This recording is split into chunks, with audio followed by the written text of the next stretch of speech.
Dorian Ashvale was not a man who made mistakes. At least, that was what everyone around him believed.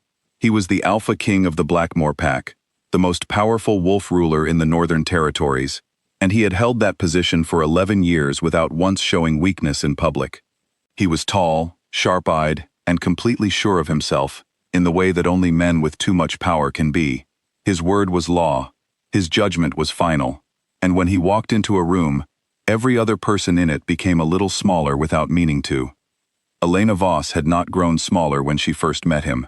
That was probably what caught his attention. She was a healer's daughter from the western edge of the territory. Not royalty, not ranked, just a young woman with silver-gray eyes, steady hands, and the kind of quiet confidence that does not need to announce itself. The moon goddess had marked them as fated mates, and for once in his life, Dorian Ashvale did not know what to say. He stood in front of this calm, gentle woman, and felt something he could not name, and did not entirely trust. He married her within the season. For a short while, everything was good. Elena brought something into the palace that had not been there before.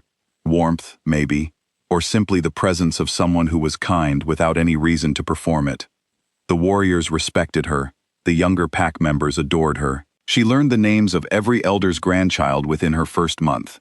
Dorian watched all of this from a careful distance, as men who are afraid of feeling things often do. Then Elena became pregnant, and the world around them shifted. There was another alpha in the Northern Territories, a man named Crest, who had wanted Blackmore's land for years and had been looking for a way to break Dorian from the inside.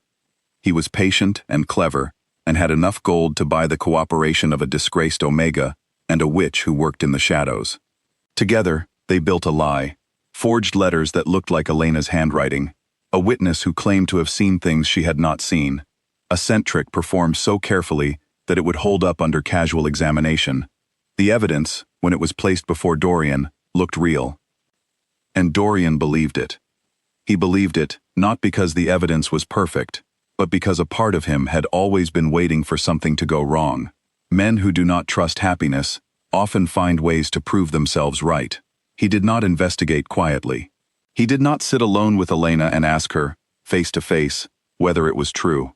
Instead, he called the full court together, every ranked wolf, every elder, every visiting dignitary who happened to be present that week, and he stood Elena in front of all of them and stripped her of her Luna title in public. He severed their mate bond himself. It was a brutal thing to do. Elena made no sound when it happened, which was somehow the most painful part. She simply stood straight and looked at him with those gray eyes, and he did not look back. He exiled her the next morning. She was given nothing, no escort, no supplies, no formal acknowledgement that she had ever lived inside those walls. 3 of her friends tried to speak on her behalf. 2 of them were demoted. 1 was removed from the pack entirely. The message was clear. Nobody else tried. Elena walked out through the front gates at dawn. One hand rested on her stomach. She did not look back. Not because she was not grieving. She was. But because she had made a decision somewhere between the courtroom and the gate that grief was not going to be the thing that defined the rest of her life. She had a child coming. That child would need a mother who was whole. She found shelter in an abandoned ranger's cabin 2 days' walk into the borderlands. She gathered firewood, learned which berries were safe, and repaired the roof with materials she found nearby. A stray she-wolf with a torn ear began following her on the 3rd day. Elena left food out for her. By the end of the week, the she-wolf was sleeping inside. The child arrived on a full moon night in the middle of winter. Elena was alone, except for the she-wolf, who paced the floor of the cabin in tight circles until the baby cried for the first time, and then sat down and went completely still, as if something had been settled. Elena named the boy Kale. She held him close in the cold room and looked at his face and recognized, with complete certainty, that whatever had happened to her did not matter anymore as much as this. She raised him honestly. She never pretended their life was easy, and she never pretended the world was entirely fair. She taught him to read using whatever printed material she could find or trade for. She taught him to track animals, to read weather, to treat wounds. She told him stories about the pack, not bitter stories, just true ones. She described the Great Hall, the winter festivals, the way the territory looked from the high ridge in autumn. She described his father, too, when Kale was old enough to ask. She told it plainly, without added pain. When Kale was 12, he sat down across from her at the small table in the cabin and asked her directly. Was the accusation true? Elena said no. He thought about that for a moment. Did he know that before he sent you away? She said she believed he chose not to find out, which was not the same as not knowing. Kale was quiet for a long time after that. Then he went outside alone and ran for several hours through the pine forest. He came home steady. He never asked about it again. He started training that same week. Not play training, not the casual roughhousing of a boy finding his limits. Real training, the kind with purpose behind it. He had no instructor at first, only the forest itself, hills that built his endurance, rivers that built his strength, the cold that made him learn to keep moving when everything in him wanted to stop. He was fast from the beginning, faster than he had any right to be, given that no one had ever taught him technique. When he was 15, he found Roark. Roark was an old beta warrior who had been exiled from a different pack 20 years earlier for reasons he never fully explained, and that Kale never fully pushed. He lived alone in the northern pines in a structure that was half cabin, half ruin, and he was one of the most dangerous men Kale had ever encountered, which, to be fair, was a short list at 15, but the danger was real. It was in the way Roark moved, quiet and economical, like someone who had decided a long time ago that only the necessary things were worth doing. Roark looked at the boy standing in his clearing for a long moment, then said, "You fight like you're angry at the ground." Kale said that sounded accurate. Roark almost smiled. "Come back tomorrow," he said. Kale came back for 3 years. Roark taught him combat strategy, pack formation theory, the pressure points of a dominant challenge, and something he called the silent shift, a way of suppressing the visible markers of dominant power so that no one looking at Kale could read how strong he actually was. It was a rare skill, difficult to master, and almost never taught, because most dominant wolves had no reason to hide what they were. But Kale had spent his whole life learning that revealing yourself too early was a way of losing things before you had a chance to protect them. The skill made sense to him instantly. By the time he was 19, Kale's real power level was unreadable. He moved through the world without rank markers, without a pack insignia, without any of the signals that other wolves use to place each other in the hierarchy.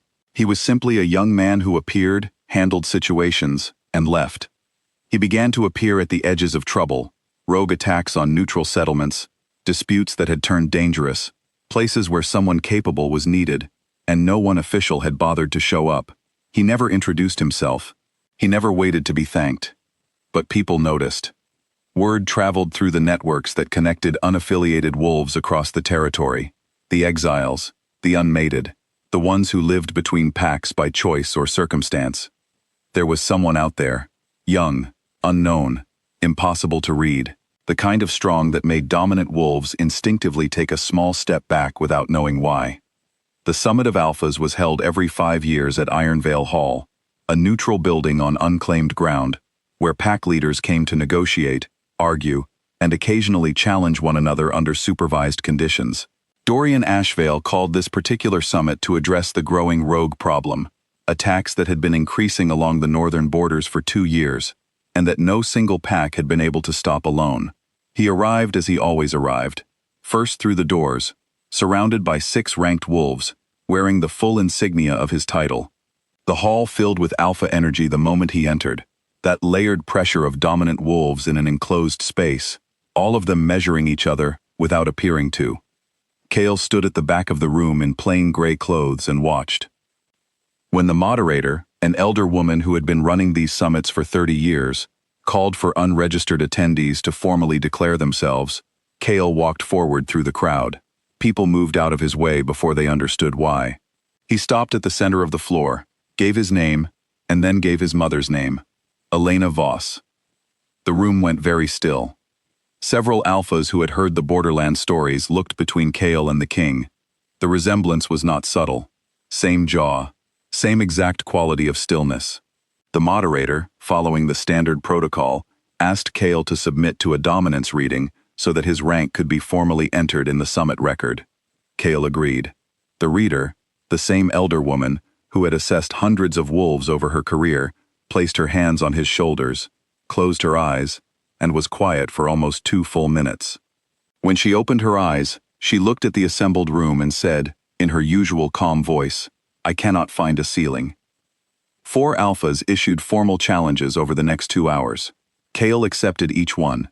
He did not win them quickly to show off. He won them efficiently, the way Roark had taught him, reading each opponent's pattern within the first few exchanges, finding the single pressure point that would end the thing cleanly, and ending it there.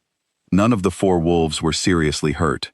That detail moved through the room faster than anything else, not because mercy was expected, but because the level of control required to win like that, to be that far beyond someone, and choose not to demonstrate it, was something almost no one in the room had ever actually seen. Dorian Ashvale sat in his seat for all of it and said nothing. At the end of the day, as the hall was clearing, Dorian walked out into the courtyard where Kale was standing alone, watching the evening come in over the mountain ridge. He had clearly been preparing what to say for several hours. He said it. An explanation of the events 20 years ago, the evidence he had received, the discovery 6 years after the exile that the entire accusation had been false, fabricated by a rival, who had since been exposed through an unrelated incident. He said he had publicly cleared Elena's name in the pack records. He said other things too, quieter things, that were harder for a man like him to say out loud. Kale let him finish. Then he said 3 things. He said his mother already knew her name had been cleared. She had built a good life. She was well. He said he had not come to the summit for a confrontation. He had come because the rogue problem was real.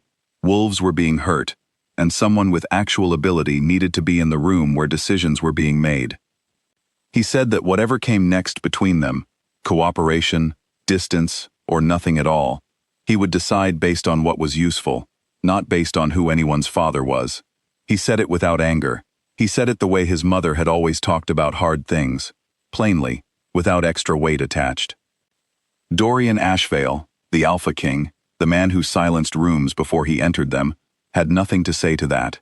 He stood in the courtyard a moment longer, then walked back inside. What Kale built afterward was not a throne. He had no interest in the Blackmore pack, its title, or anything it represented. What he built instead was something new, a formal compact for wolves who existed outside the pack system. Exiles, unregistered wolves, families who had left or been forced out. He called the territory the Ashen Vale. It had its own land, its own laws, and a council of 7 that made decisions together instead of deferring to one dominant voice. Elena became one of the 7. She served on the council for many years and was, by every account, the one the others listened to most carefully when things became difficult. The she-wolf who had been present the night Kale was born lived out her remaining years on Ashen Vale land. She was old and half-blind and moved slowly, and she was fed well and left entirely in peace. Dorian Ashvale formally recognized Kale's lineage in the pack records 18 months after the summit. He made no demands with it. He asked for nothing in return. Whether that act meant something to him personally was not something Kale spent time wondering about. He had wolves to protect, a territory to build, and a mother who had walked out of a palace gate with nothing and had, through sheer care and steadiness, raised someone capable of standing in a room full of kings and needing nothing from any of them. The story people told each other afterward, the one that spread through the networks and settled into the memory of the Northern Territories, was not about the challenges, or the dominance reading, or the moment the whole room went quiet when Elena Voss's name was spoken aloud.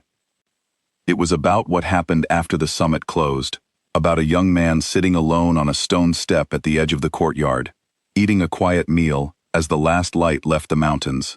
No entourage, no performance.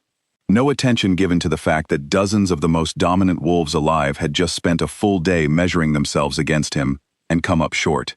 He was just sitting, eating, watching the sky change color, as if power had never been something he felt the need to prove. As if he had learned, from the woman who raised him in a cabin in the borderlands with very little and great love, that real strength is not the thing you show the room. It is the thing you carry quietly, on an ordinary evening, when nobody is watching.